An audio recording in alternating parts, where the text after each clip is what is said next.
हाँ तो कहो, सुन रहा हूँ मैं।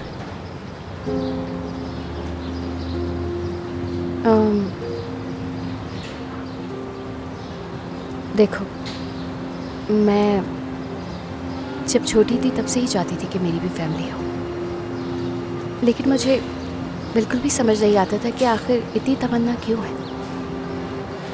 जब उनसे मिली मैं, यानी अगर ये कहूँ कि हम दोनों एक दूसरे से जब मिले तब जाके मुझे फैमिली के होने का एहसास हुआ। यानी तुम मेरे साथ फैमिली बनाने का सोच रही हो? अच्छा कहो।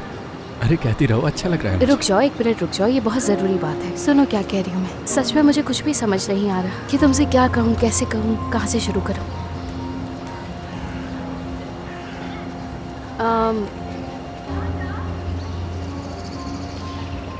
देखो, मैं अपनी फैमिली से मिल चुकी हूँ और मेरी ज़िंदगी बहुत अच्छी चल रही है, और मैं ये चाहती हूँ कि